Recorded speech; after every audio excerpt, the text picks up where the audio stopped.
के हक की बात पूछी आपने?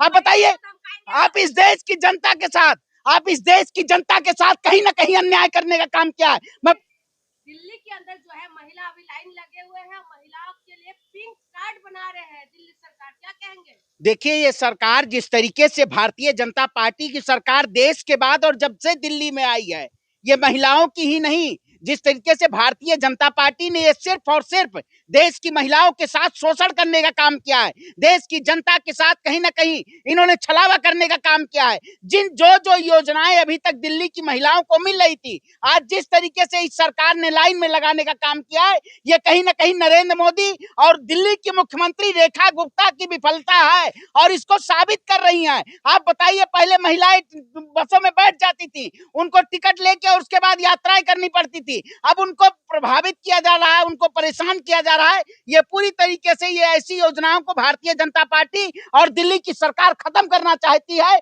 और ये पूरी तरीके से ये बसों का निजीकरण, बसों को प्राइवेटाइज करके इस देश में और दिल्ली में दिल्ली के महिलाओं के साथ अन्याय हो रहा है, ये कतई नहीं बर्दाश्त किया जाएगा। या तो रेखा गुप्ता इस्तीफा दे या दिल्ली की महिलाओं को न्याय दे। आप बताइए, पत्रकार हैं आप, चुप रहिए। पत्रकार महिला है, आप महिला है? तो महिलाएं तो धमकाएंगे नहीं, महिला है तो महिला है, आप सवाल पूछ, महिलाओं के बीच में आप गई, महिलाओं के न्याय, महिलाओं के हक की बात पूछी आपने।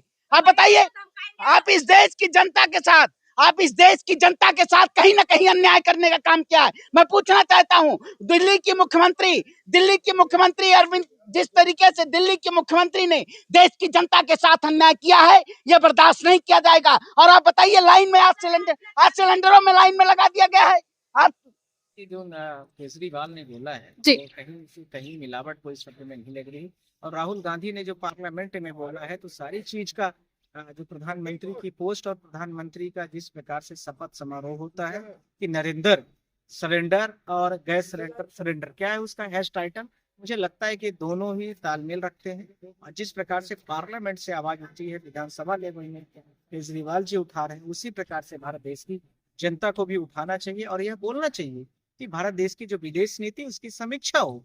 भारत देश के जो युवा है उनको सामने आना चाहिए। जिस प्रकार से बेरोजगारी, जिस प्रकार से महंगाई, जिस प्रकार से विदेश नीतियां अभी आप देख रहे हैं, ईरान के साथ में गल्फ कंट्रीज में इतने सारे युवा फंसे हैं, भारत देश में गैस की सप्लाई बसी हुई है। तो जिस प्रकार से लोगों को खाना पीना, बहुत सारे लोगों को दिक्कतें आ रही हैं, तो कहीं ना कहीं विदेश नीति का एक परम हिस्सा है। इसी के साथ में जो लोग गल्फ कंट्री में फंसे उसके लिए सरकार क्या योजना बना रही है, उनको यदि वो भारत में आते हैं तो उनको कहाँ प्लेटफॉर्म देगी, क्या रोजगार देगी, क्या उनके लिए सरकार के पास वैकल्पिक व्यवस्थाएं हैं। भारत देश में जो लोग हैं उनके लिए तो कोई व्यवस्था दिख नहीं रही है। तो मुझे लगता है कि इस प्रकार के निर्णयों पर कहीं ना कहीं पर जो सरकार निर्णय ले रही है वह पूरी तरीके से गलत है। और जो भारत देश के वर्तमान के नेता इस तरह से प्रश्न कर रहे हैं वो पूरी तरीके से सारगर्भित है और वर्तमान प्रधानमंत्री को इसी वक्त पद से इस्तीफा देना चाहिए।